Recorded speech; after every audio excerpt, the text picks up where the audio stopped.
The morning of October 15, 1989 started like any other Saturday in the small town of Millbrook, Pennsylvania. The leaves were turning orange and yellow, and there was a crisp feeling in the air that meant winter was coming soon. Children were playing outside, riding their bikes and enjoying the last warm days before the cold weather arrived. Patrick Shawn Betz woke up early that morning. He was 11 years old and full of energy like most boys his age. Patrick had brown hair that always seemed messy no matter how much his mother tried to comb it down. He had bright blue eyes and a smile that could light up any room. His friends at school called him Pat, but his family always used his full name. Patrick lived with his parents, Linda and Robert Betz, in a small white house on Maple Street. The house had a red front door and a small garden where his mother grew flowers every spring.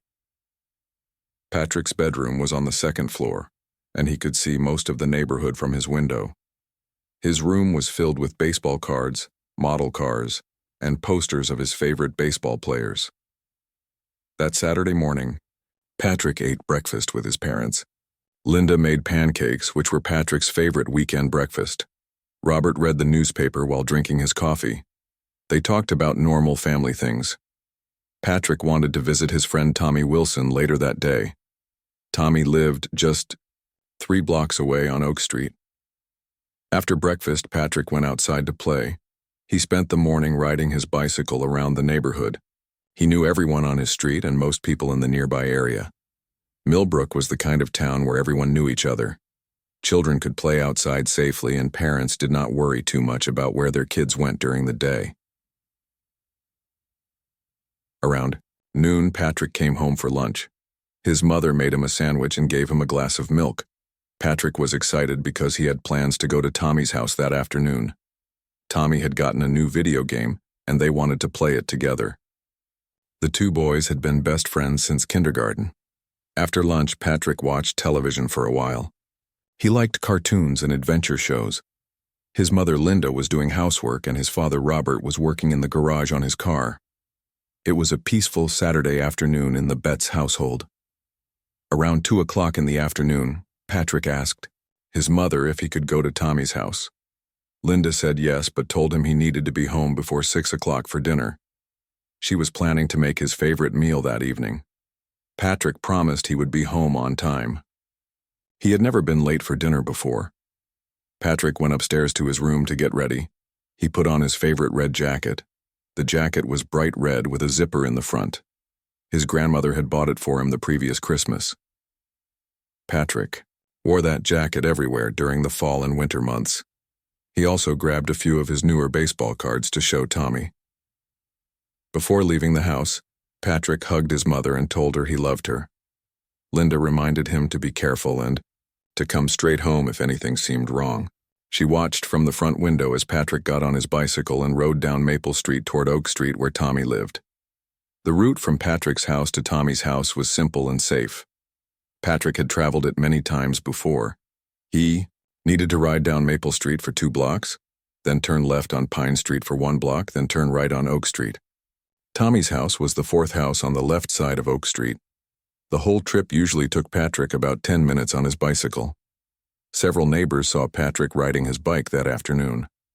Mrs. Johnson, who lived next door to the Betz family, waved to Patrick as he rode past her house. She later remembered that he seemed happy and was pedaling fast like he was excited to see his friend. Mr. Davis, who lived on Pine Street, also saw Patrick ride by around 2:15 that afternoon. However, Patrick never arrived at Tommy's house. Tommy Wilson and his parents waited for Patrick that afternoon, but he never showed up. Tommy thought maybe Patrick had changed his mind or something had come up at home. The Wilson family did not think too much about it at first. As the afternoon went on, the sun started to set earlier as it does in October. Linda Betz began preparing dinner around 5 o'clock. She made Patrick's favorite meal of fried chicken, mashed potatoes, and green beans. She set the table for 3 people and waited for her son to come home. 6 o'clock came and went, but Patrick did not return home. Linda was not too worried at first. Sometimes children lose track of time when they are having fun with friends. She thought Patrick might be having such a good time at Tommy's house that he forgot about dinner time. By 6:30, Linda started to feel concerned. Patrick had never been late for dinner without calling home first. She decided to call the Wilson house to remind Patrick it was time to come home. When she called, Mrs. Wilson answered the phone. Linda asked to speak with Patrick. Mrs. Wilson was confused. She told Linda that Patrick had never come to their house that day. Tommy had been waiting for Patrick all afternoon, but he never showed up. Linda felt her heart start to beat faster. She asked Mrs. Wilson to double-check with Tommy, thinking maybe there had been some misunderstanding. Tommy confirmed that Patrick had not visited their house that day. He had been looking forward to showing Patrick his new video game, but his friend never arrived.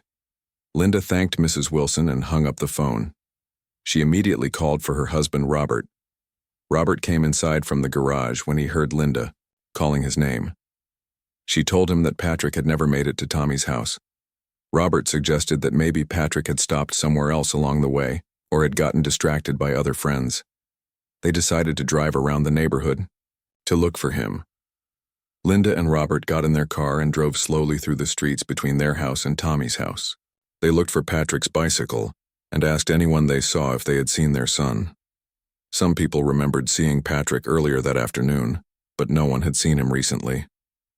By 7:30 that evening, Linda and Robert were truly frightened. Patrick had been missing for more than 5 hours. This was not like their son at all. Patrick was a responsible boy who always kept his promises. If he said he would be home for dinner, he always came home for dinner. Robert made the decision that would change their lives forever. He picked up the telephone and called the Millbrook Police Department. He reported that his 11-year-old son Patrick Shawn Betz was missing. The police dispatcher told Robert that an officer would come to their house right away to take a report. Within 20 minutes, Officer Mike Thompson arrived at the Betz house. Officer Thompson was a local policeman who had lived in Millbrook his whole life. He knew the Betz family and had seen Patrick around town many times. Officer Thompson could see that Linda and Robert were very worried about their son. Officer Thompson asked Linda and Robert many questions about Patrick. What was he wearing when he left the house? What time did he leave? Where was he supposed to go? Had he ever run away before? Had there been any problems at home or at school? Linda and Robert answered every question as best they could. The officer wrote down all the information in his notebook. Patrick was 11 years old, about 4.5 feet tall, with brown hair and blue eyes. He was wearing a bright red jacket, blue jeans, and white sneakers. He was riding a blue bicycle with reflectors on the wheels. He had left home around 2 o'clock to visit his friend Tommy Wilson, but had never arrived there. Officer Thompson told Linda and Robert that he would immediately call for additional help. Missing children cases were always treated as emergencies, especially when the child had been gone for several hours and it was getting dark outside. He radioed for backup officers and called Detective Mark Stevens, who handled serious cases, for the Millbrook Police Department. Detective Stevens arrived at the Betz house around 8:30 that evening. He was a tall man with gray hair who had been solving crimes in Millbrook for more than 20 years. Detective Stevens had handled missing person cases before, but most of them involved teenagers who had run away from home and returned within a day or two. This case felt different to Detective Stevens. Patrick was only 11 years old, and according to his parents, he had never run away or gotten into serious trouble. The boy had simply vanished somewhere between his house and his friend's house in broad daylight. Detective Stevens knew that time was very important in cases like this. By 9 o'clock that evening, the search for Patrick Shawn Betz had officially begun. What started as a normal Saturday in a quiet small town had become every parent's worst nightmare. A young boy had disappeared without a trace, and no one knew where he was or what had happened to him. The night of October 15th, 1989 was one of the longest nights in the history of Millbrook, Pennsylvania. Detective Mark Stevens knew that the first 24 hours were the most important when a child went missing. Every minute that passed made it harder to find Patrick Shawn Betz alive and safe. Detective Stevens organized the search right away. He called in every available police officer from Millbrook and asked for help from neighboring towns. Within 2 hours, more than 30 police officers had arrived to help look for the missing 11-year-old boy. They brought flashlights, radios, and search dogs to help find any trace of Patrick. The first step was to search the route between Patrick's house and Tommy Wilson's house. Police officers walked slowly along every street, looking in bushes, behind trees, and in any place where a boy or his bicycle might be hidden. They knocked on doors and asked residents if they had seen Patrick that afternoon, or if they noticed anything unusual. Mrs. Johnson, who lived next to the Betz family, told police she had seen Patrick ride past her house around 2:15 that afternoon. She remembered waving to him and he had waved back. Patrick seemed happy and was pedaling his bicycle quickly. Mrs. Johnson said this was normal because Patrick always seemed excited when he was going to visit Tommy. Mr. Davis, who lived on Pine Street, also remembered seeing Patrick. He was working in his front yard when Patrick rode by on his bicycle.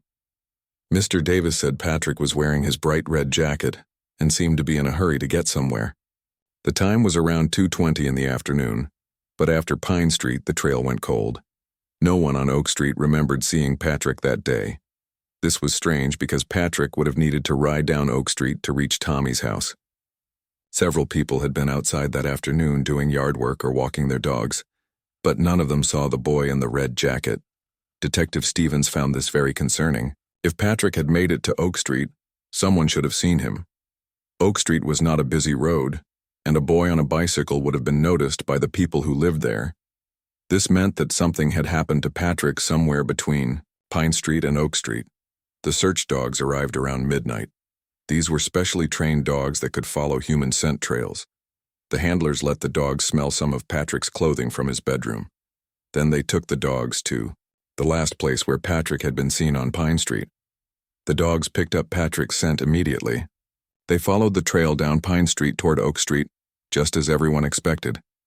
But then something strange happened. About halfway down Pine Street, near a small wooded area called Miller's Creek, the dogs became confused. They circled around in the same spot, whining and pawing at the ground. The dog handlers explained to Detective Stevens that this behavior usually meant one of two things. Either the person they were tracking had gotten into a vehicle at that spot, or something had happened there that disturbed the scent trail. Both possibilities were frightening when the missing person was an 11-year-old child. Detective Stevens called for more lights and equipment. The area around Miller's Creek became the focus of the search. Miller's Creek was a small stream that ran behind several houses on Pine Street. There were trees and thick bushes along the creek, making it difficult to search in the dark. As dawn broke on October 16th, more volunteers arrived to help with the search. News of Patrick's disappearance had spread quickly through Millbrook. Teachers from Patrick's school came to help. Parents who had children the same age as Patrick joined the search. Local business owners closed their stores early to look for the missing boy. Linda and Robert Betz had not slept all night. They stayed at the police station, hoping for any news about their son. Linda clutched Patrick's favorite stuffed animal, a brown teddy bear he had owned since he was 3 years old. Robert paced back and forth, asking Detective Stevens every few minutes if there were any updates. The morning search of Miller's Creek area was thorough but disappointing. Volunteers searched every inch of the woods along the creek. They looked under fallen logs and hollow trees and behind large rocks.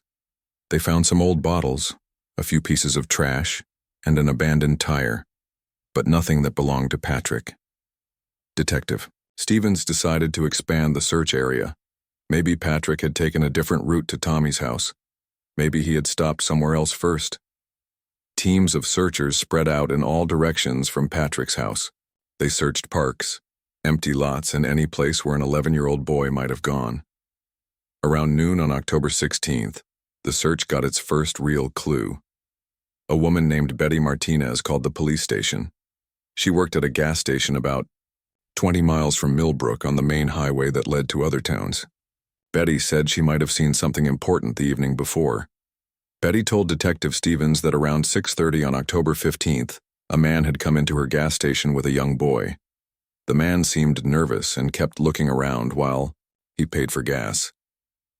The boy was quiet and stayed close to the man. Betty remembered thinking it was strange because the boy seemed scared or upset. What made Betty call the police was the boy's jacket. She remembered it was bright red, just like the jacket Patrick had been wearing.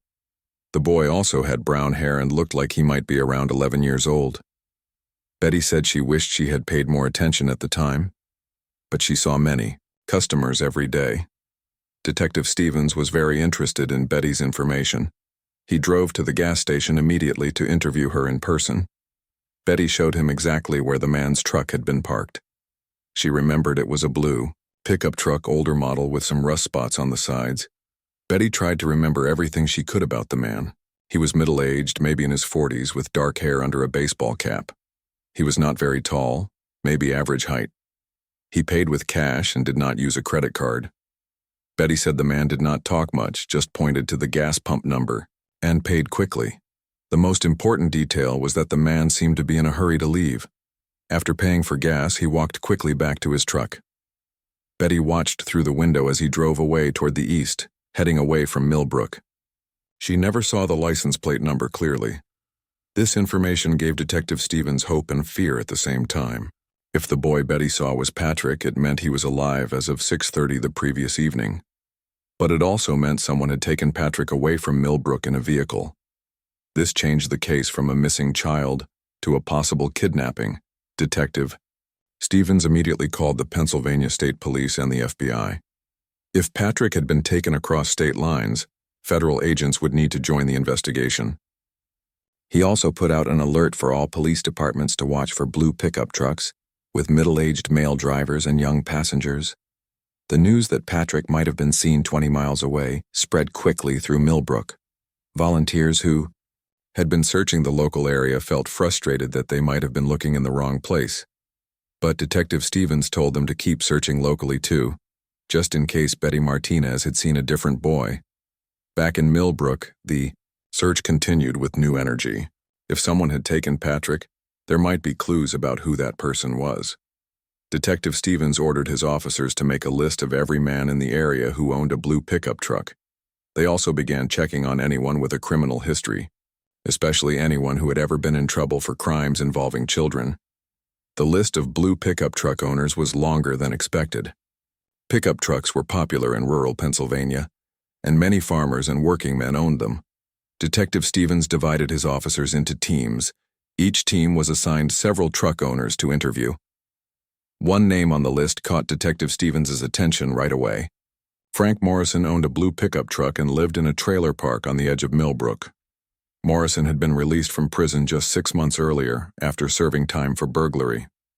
Detective Stevens decided to visit Morrison personally. Frank Morrison was 43 years old and lived alone in a small trailer. When Detective Stevens knocked on his door, Morrison seemed surprised, but not nervous. He invited the detective inside and answered questions about his truck and his activities on October 15th. Morrison said he had been at work all day on October 15th. He worked at a lumber yard in the next town over, loading and unloading trucks. Morrison showed Detective Stevens his work schedule, which indicated he had worked from 8 in the morning until 6 in the evening. Several coworkers could confirm he had been there all day. After work, Morrison said he had gone to visit his girlfriend, Nancy Cooper. They had dinner together and watched television until late that evening. Nancy lived about 10 miles from Millbrook in the opposite direction from where Betty Martinez had seen the blue truck. Morrison's story seemed to check out. Detective Stevens looked at Morrison's truck in the trailer park. It was blue and had rust spots just like Betty Martinez had described. But there were probably dozens of trucks in the area that matched that description. Without more evidence, Detective Stevens could not connect Morrison to Patrick's disappearance as the second day of searching came to an end. Detective Stevens felt frustrated. They had one possible sighting of Patrick at a gas station, but no solid leads about who might have taken him. 2 weeks after Shawn Betz disappeared, the massive search efforts in Millbrook began to slow down. Detective Mark Stevens had followed every possible lead, but none of them brought Patrick home. The FBI agents who had joined the case started working on other investigations. The volunteers who had searched day and night went back to their normal lives. The story was no longer front-page news in the local newspapers. Television reporters moved on to other stories. But for Linda and Robert Betz, every day felt exactly the same. They woke up hoping this would be the day someone would call with news about their son. They went to bed every night disappointed and heartbroken. Winter came early to Pennsylvania that year. By November, snow was falling and the temperatures dropped below freezing most nights. The search for Patrick became even more difficult. If he was somewhere outside, the cold weather made it unlikely he could still be alive. This thought haunted his parents every single day. Detective Stevens refused to give up on the case. He had been a police officer for 20 years, but the Patrick Betz case affected him more than any other case he had worked on. Stevens had a son who was the same age as Patrick. Every time he looked at his own boy, he thought about Patrick and what might have happened to him. The detective spent hours reviewing all the evidence they had collected. He read every witness statement again and again. He studied maps of the area where Patrick had disappeared. He called other police departments to ask if they had any similar cases. Stevens was looking for anything that might give him a new direction to investigate. One thing that bothered Detective Stevens was the gas station sighting by Betty Martinez. She had been so sure that she saw Patrick with a strange man on the evening he disappeared. But when Stevens checked with other gas stations along the same highway, no one else remembered seeing a blue pickup truck with a man and a young boy. Stevens also looked more closely at Frank Morrison, the man who owned a blue pickup truck and had been in prison before. Morrison's alibi seemed solid. His co-workers at the lumber yard confirmed he had been at work all day on October 15th. His girlfriend Nancy Cooper said he had been with her that evening. But something about Morrison made Stevens uncomfortable. When the detective had interviewed Morrison at his trailer, the man had seemed too calm. Most people would be upset or worried if police came to their home asking about a missing child.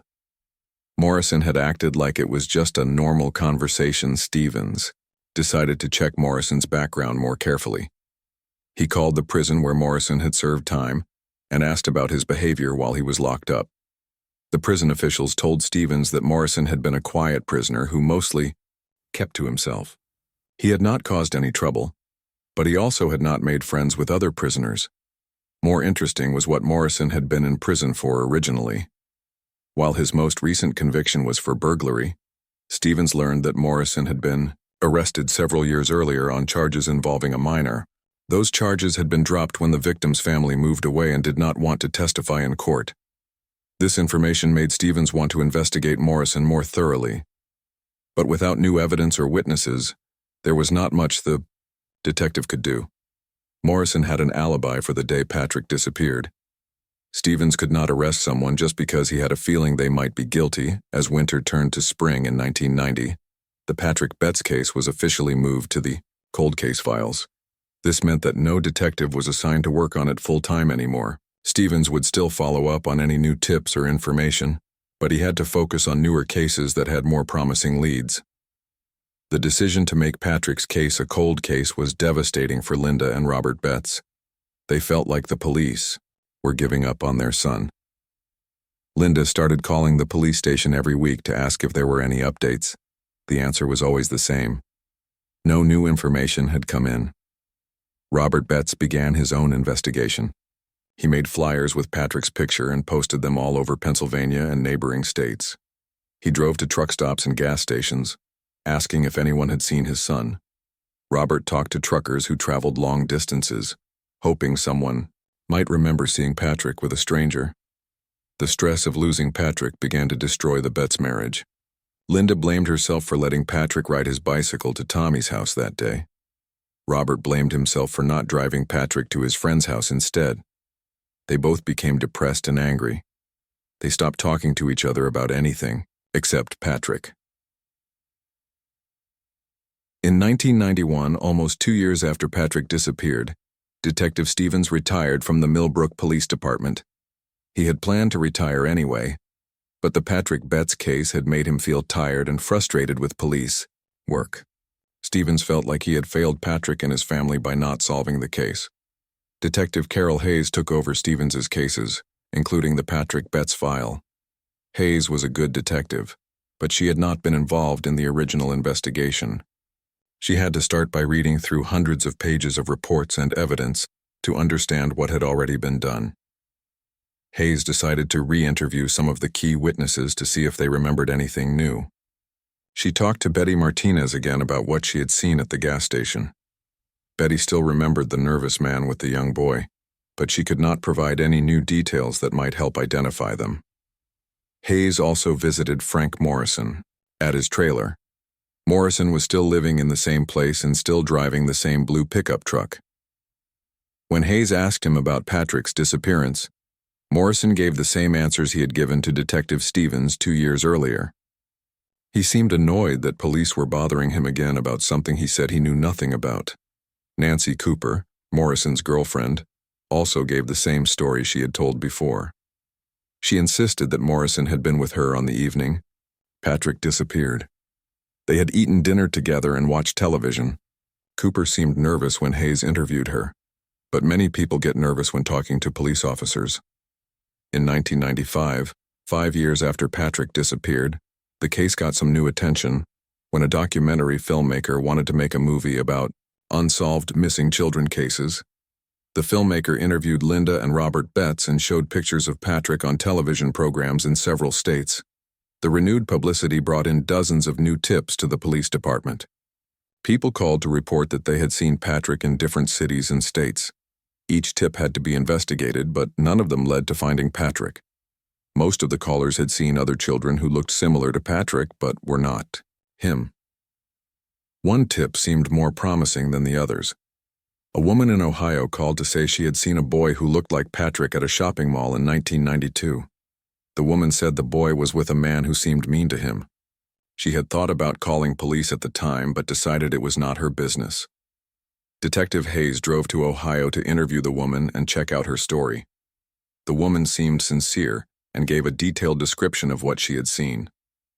But when Hayes showed her more recent pictures of what Patrick would look like as he got older, the woman was not sure anymore if the boy she saw was really Patrick.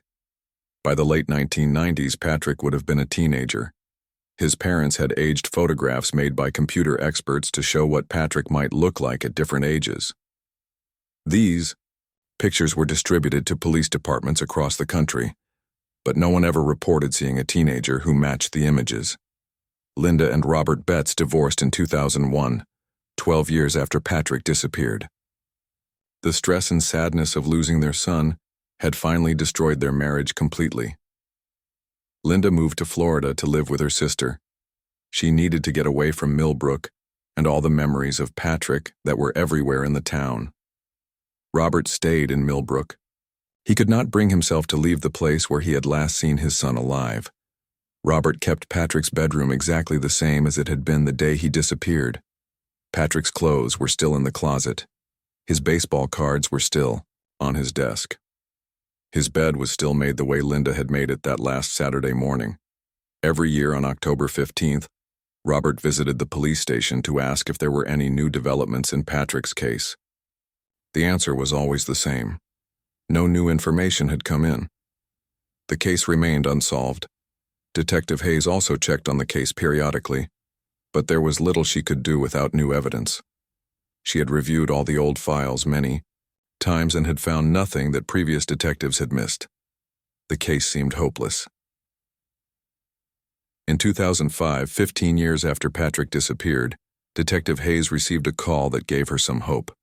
Police in a neighboring county had arrested a man for kidnapping a young boy. The man's description was similar to the person Betty Martinez had seen at the gas station with Patrick.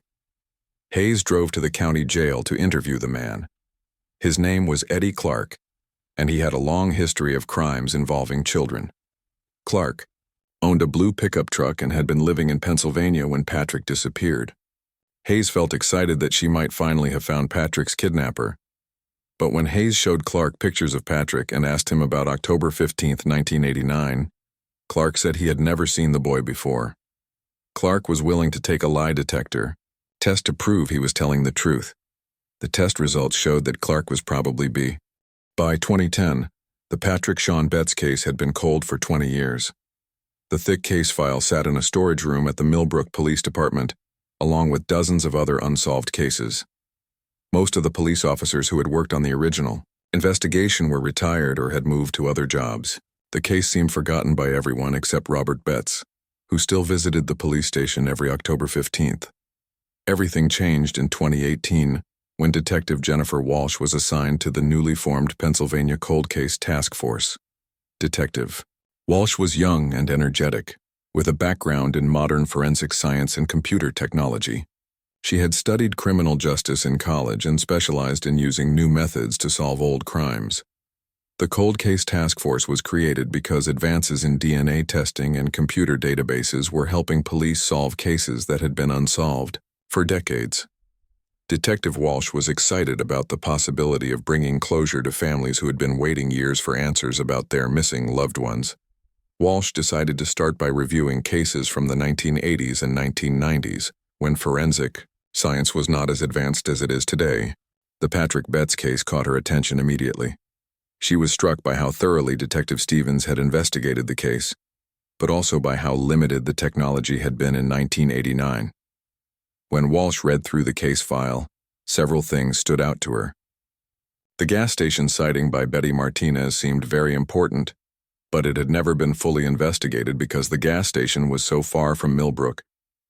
In 1989, police had focused their search efforts close to home. They did not have the resources to investigate leads that were 20 miles away. Detective Walsh decided to take a fresh approach to the case. She started by using social media and the internet to gather new information. Walsh created a Facebook page dedicated to the Patrick Betz case. She posted Patrick's picture and asked anyone with information to contact her. The page got hundreds of views in the first week. Walsh also reached out to websites that specialized in missing persons cases. She uploaded Patrick's information to national databases that had not existed in 1989. She contacted amateur investigators who used the internet to research cold cases as a hobby. Many of these people had skills and resources that could be helpful. 1. Of the first things Walsh wanted to do was re-interview Betty Martinez, the gas station clerk who had seen Patrick with a strange man on the night he disappeared. Walsh was surprised to learn that Betty still lived in the same area and still remembered that evening clearly, even after almost 30 years. When Walsh met with Betty at her home, the older woman provided new details that she had not mentioned in her original police interview. Betty said she remembered the man had tattoos on his arms. She also recalled that his pickup truck had an unusual bumper sticker, though she could not remember exactly what it said. More importantly, Betty told Walsh something she had never told the original investigators. The gas station where she worked in 1989 had installed a new security camera system just a few weeks after Patrick disappeared. Betty remembered this because the installation crew had mentioned that they were upgrading several gas stations in the area after a series of robberies. This information excited Detective Walsh tremendously. If the gas station had upgraded their cameras in late 1989, there might be records of what kind of surveillance equipment had been there before.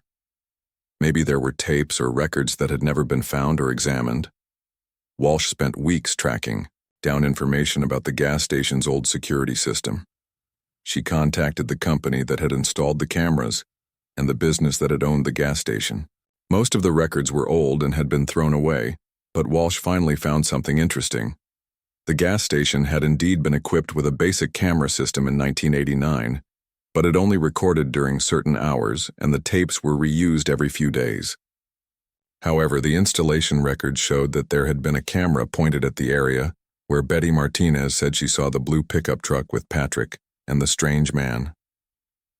While Walsh could not recover any actual video footage from 1989, the camera installation records gave her confidence that Betty's account was accurate. The woman had provided details about the gas station layout that matched the camera installation diagrams perfectly. Detective Walsh also used modern computer databases to research Frank Morrison, the man who had been questioned in the original investigation. In 1989, police had only been able to check local criminal records, but Walsh had access to national databases that showed Morrison's complete criminal history from multiple states. What Walsh discovered was disturbing. Morrison had been arrested for various crimes in Pennsylvania, Ohio, and West Virginia over a period of 20 years. Several of the arrests involved young victims, though most of the charges had been dropped or reduced through plea bargains. Morrison seemed to move from state to state whenever he got in serious trouble with the law. Walsh learned that Morrison had used different names and had opened several driver's licenses in different states. In Ohio, he went by Frank Morris. In West Virginia, he used the name Frank Mountain. This pattern suggested that Morrison was deliberately trying to hide his criminal history by using false identities. Most interesting was a case from Ohio in 1991, 2 years after Patrick disappeared. Morrison had been arrested for approaching children at a school playground. The charges were dropped when Morrison left Ohio and did not return for his court date. The police report described Morrison as driving a blue pickup truck and wearing a baseball cap. Detective Walsh also found that Morrison had been questioned by police in West Virginia in 1993 about another missing child case. A 7-year-old boy had disappeared from a park, and witnesses had seen him talking to a man who matched Morrison's description. But again, Morrison had an alibi and was never charged with a crime. Walsh realized that Morrison had been a suspect in multiple child cases over the years, but he had never been convicted because he was careful and smart about covering his tracks. Each time police started investigating him seriously, Morrison would move to a different state and start over with a new identity. Armed with this new information, Detective Walsh decided to take another look at Morrison's alibi for the day Patrick disappeared. Morrison had claimed he was at work at a lumber yard and then with his girlfriend Nancy Cooper. Walsh wanted to verify these alibis more thoroughly than had been done in 1989. Walsh discovered that the lumber yard where Morrison claimed to work had closed down in 1995. The business records had been stored in a warehouse, but when Walsh finally tracked them down, she made an important discovery. Morrison's work schedule showed that he had requested to leave early on October 15, 1989. According to the old payroll records, Morrison had told his supervisor that he was feeling sick and needed to go home at lunchtime. This meant that Morrison's alibi for the afternoon when Patrick disappeared was false.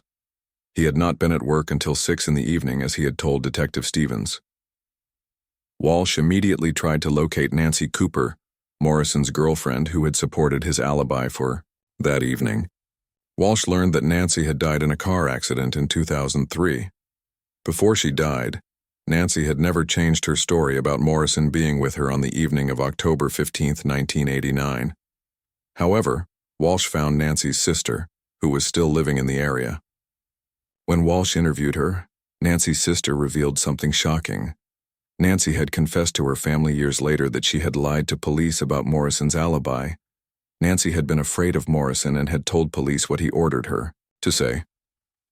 According to Nancy's sister, Morrison had not been with Nancy on the evening Patrick disappeared. Nancy had been at home alone, watching television. Morrison had called her around 10 o'clock that night and told her what to tell police if they asked about his whereabouts. This new information completely changed Detective Walsh's understanding of the case. Morrison had lied about his work schedule and had pressured his girlfriend to lie about his alibi. He had been free to commit a crime on the afternoon and evening that Patrick disappeared. Walsh also discovered that Morrison had made several long-distance phone calls on October 15 and 16, 1989. The phone records, which had been preserved but never thoroughly examined, showed calls to his cousin Eddie Morrison in Ohio. The calls were made late at night on October 15th and early in the morning on October 16th. Detective Walsh decided to try to locate Eddie Morrison to ask him about those phone calls. She found that Eddie was still living in Ohio and agreed to be interviewed. When Walsh met with Eddie, he seemed nervous and uncomfortable talking about his cousin Frank. At first, Eddie said he did not remember getting phone calls from Frank in 1989. But when Walsh showed him the phone records, Eddie became more upset. Finally, Eddie broke down and admitted that Frank had called him in a panic on the night Patrick disappeared. According to Eddie, Frank had called around 11 o'clock on October 15, 1989. Frank was crying and said he had done something terrible. He begged Eddie to help him dispose of some evidence. Eddie said he was scared and told Frank he could not help him with anything illegal. Frank called Eddie again the next morning and seemed calmer. Frank told Eddie that he had taken care of his problem and that Eddie should never tell anyone about their phone conversation. Frank said that if Detective Jennifer Walsh knew that Frank Morrison was dead, but she was not ready to give up on the Patrick Betz case. Even though Morrison could never be put on trial, Walsh was determined to find proof of what he had done and locate Patrick's remains. The Betz family deserved to know the truth after 30 years of waiting. In early 2023, Walsh decided to search for Morrison's family members who might know something about what had happened in 1989. Morrison had been married briefly in the 1990s, but his wife had moved away after their divorce. Walsh was able to track down Morrison's ex-wife, but the woman said she had never heard Morrison talk about any missing children. The breakthrough came from an unexpected source. In March 2023, Detective Walsh received a phone call that would change everything. The caller was Jake Morrison, Frank Morrison's son from a relationship in the 1980s. Jake had grown up with his mother and had only seen his father occasionally over the years. Jake told Detective Walsh that his father had died in 2019, not 2016 as Walsh had believed. After Frank died, Jake had been responsible for cleaning out his father's belongings from a small apartment and a storage unit that Frank had rented for many years. Jake had been putting off this unpleasant task, but he had finally started going through his father's things in early 2023. What Jake found in his father's storage unit horrified him. There was a box hidden in the back of the unit that contained items that clearly belonged to a child. Jake found a red jacket that looked like it had been worn by someone much smaller than his father. There were also some baseball cards and a small wallet with a school identification card inside. The name on the school ID card was Patrick Shawn Betz. Jake realized immediately that these items belonged to the missing boy he had heard about on the news over the years. Jake was shocked and frightened by what his father might have done. He had never imagined that his father could be capable of hurting a child. Jake also found newspaper clippings in the box. Frank Morrison had saved every article about Patrick's disappearance from the local newspapers. There were also handwritten notes that seemed to describe Patrick's daily routine, including what time he usually left for school and when he came home in the afternoons. Detective Walsh rushed to meet Jake at the storage unit. When she saw the evidence Jake had found, she knew immediately that she was looking at items that had belonged to Patrick. The red jacket matched the exact description that Patrick's parents had given to police in 1989. The baseball cards were the same type that Patrick had been collecting before he disappeared. Most importantly, the wallet contained not only Patrick's school ID but also a library card and a small photograph of Patrick with his parents. These were personal items that only Patrick would have had with him on the day he disappeared. There was no innocent explanation for why Frank Morrison would have these things in his possession. Detective Walsh obtained a search warrant to examine all of Frank Morrison's former properties. Morrison had lived in several places over the years, including his trailer in Millbrook and a small house he had rented in a nearby town. Walsh was particularly interested in a storage shed behind Morrison's old trailer that Jake had mentioned. 2. Search of Morrison's former properties required special equipment. Walsh brought in teams with ground-penetrating radar that could detect objects buried underground. She also requested cadaver dogs that were trained to find human remains even after many years had passed. The search began at the trailer park where Morrison had lived in 1989.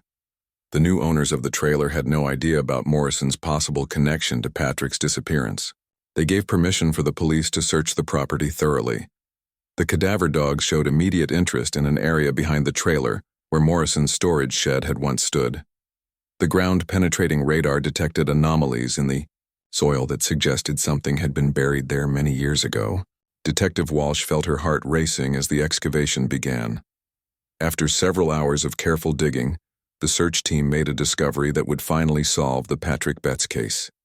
About 4 feet underground, they found bones that appeared to be from a child.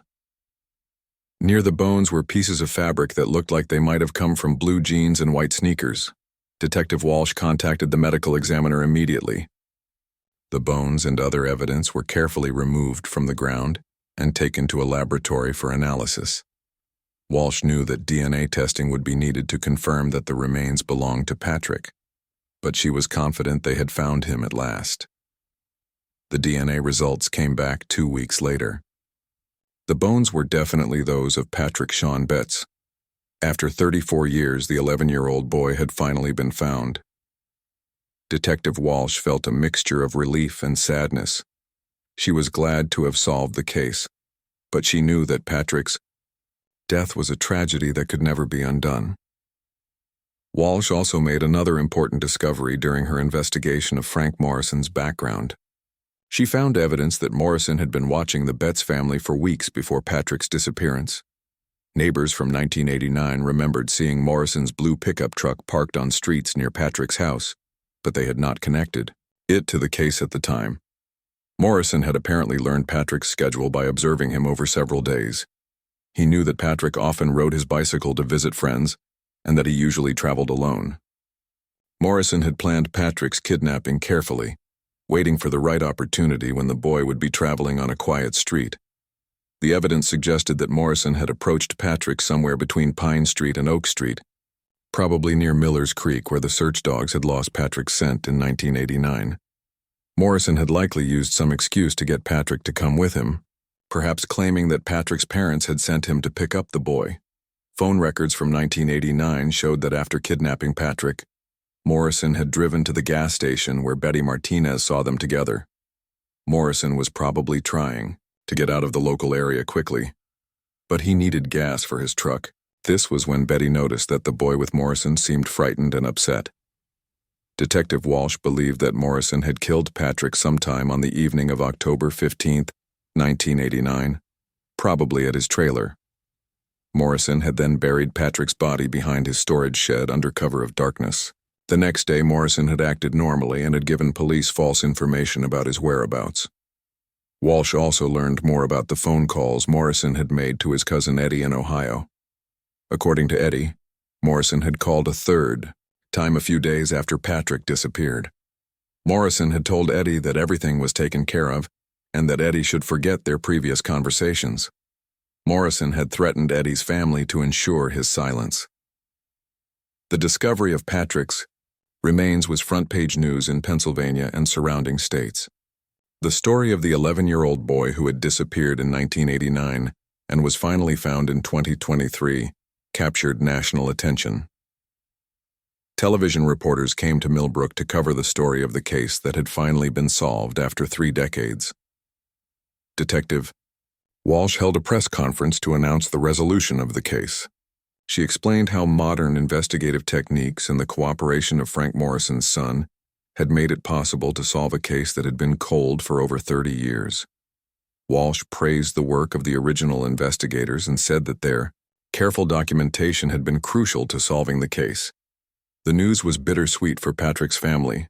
Robert Betz, now in his 70s, finally had the answers he had been seeking for most of his adult life. He knew what had happened to his son and where Patrick had been all these years. But Robert also had to face the reality that Patrick had been murdered just a few miles from his home on the day he disappeared. Linda Betz, Patrick's mother, had moved to Florida years earlier, but returned to Pennsylvania when she learned that her son's body had been found. Linda had never remarried and had spent her entire adult life wondering what had happened to Patrick. She was grateful to finally know the truth, but she was also devastated to learn that her son had been killed so soon after his disappearance. The discovery of Patrick's remains also brought closure to the Millbrook community.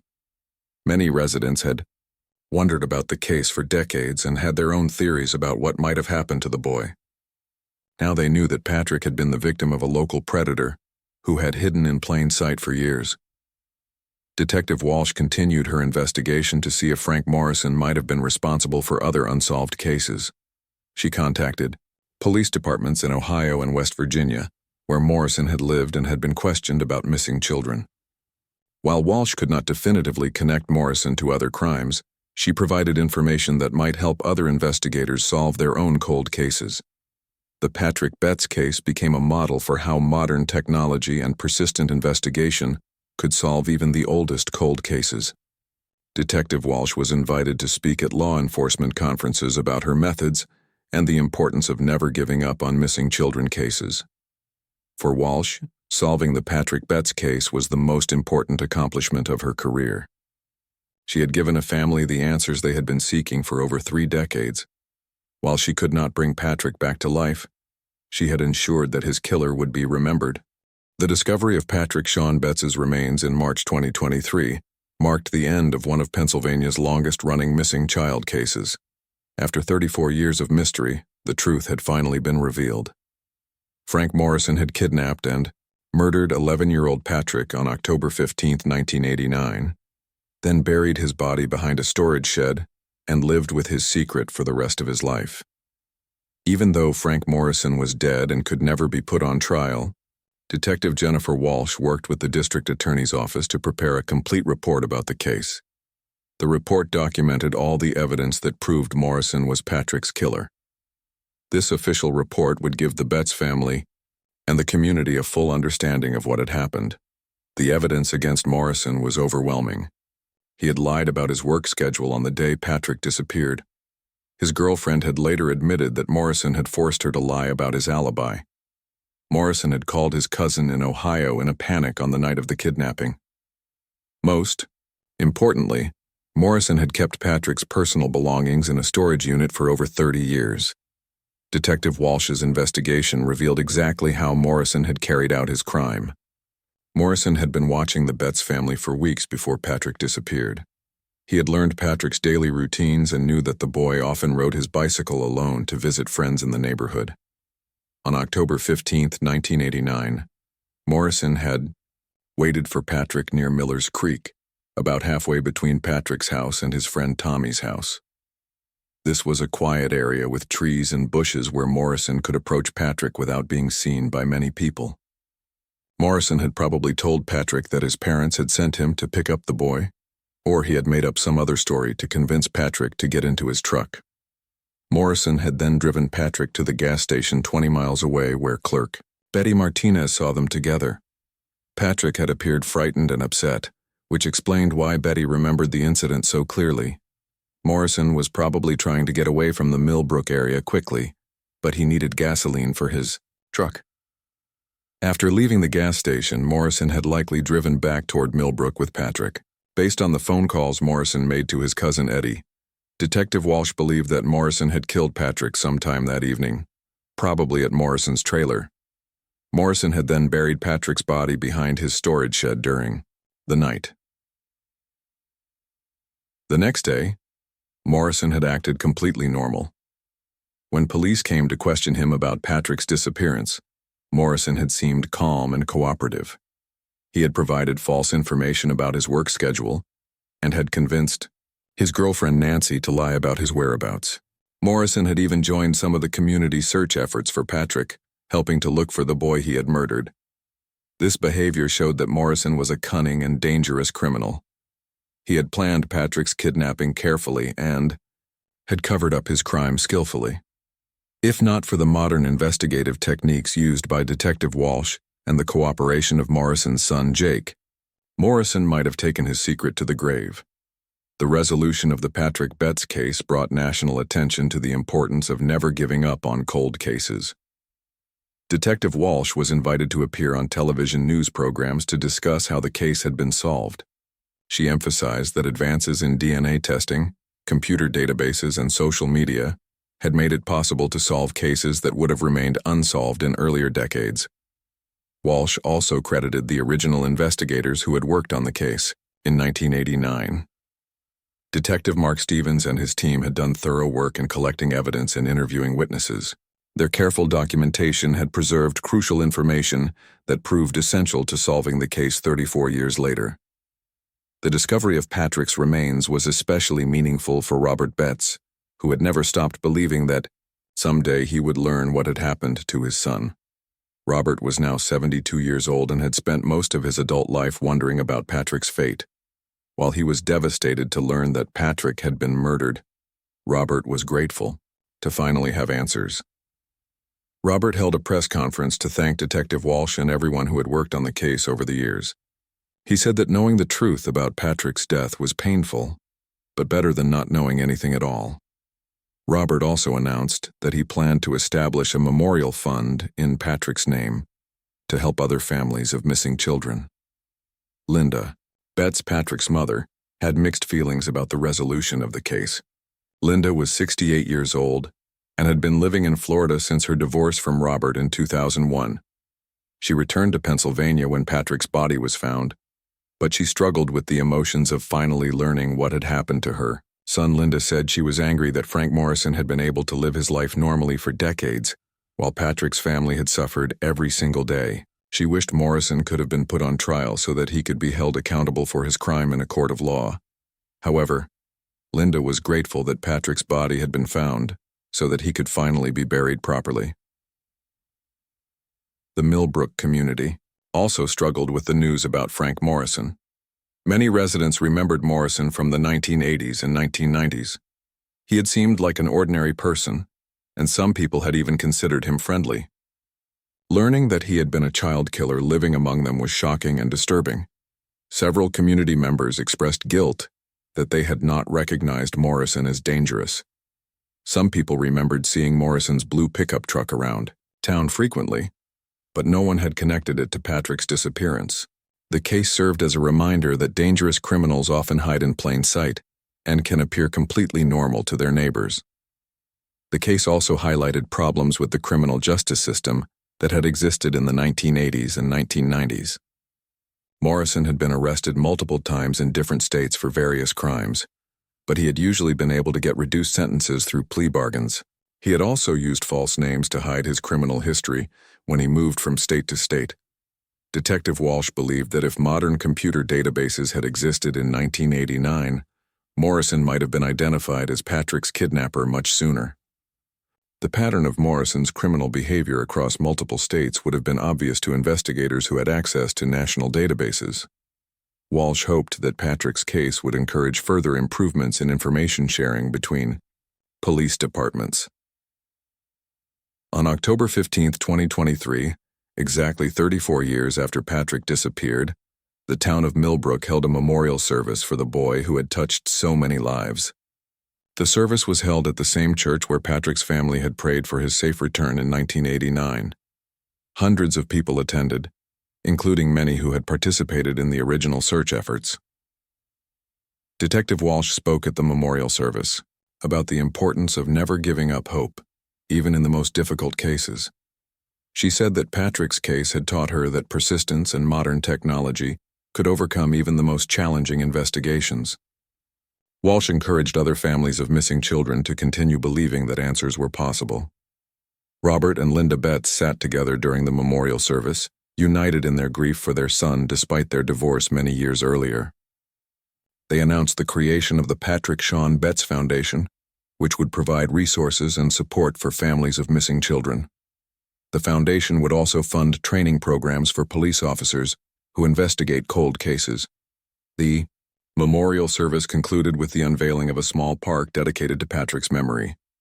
The park was located near Miller's Creek, close to where Patrick had been kidnapped 34 years earlier. A bronze plaque honored Patrick and included a promise that he would never be forgotten by his community.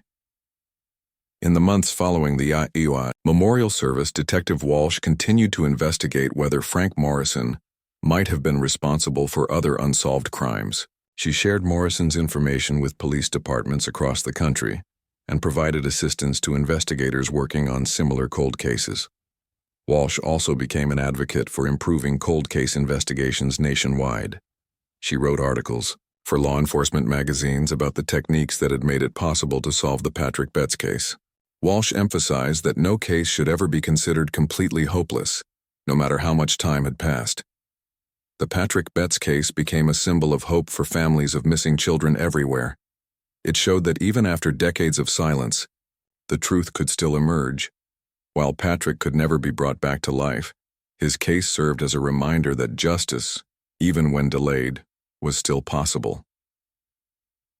For the town of Millbrook, the resolution of the Patrick Betz case brought both sadness and relief.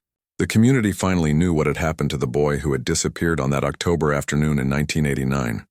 While the truth was painful, it was better than 34 years of uncertainty and wondering. Shawn Betz had been gone for most of his family's lives, but his memory would live on through the foundation created in his name and the park dedicated to his honor. His case had shown that love, persistence, and modern science could overcome even the most challenging mysteries. Patrick's legacy would be that no missing child would ever be forgotten, and no case would ever be abandoned without hope.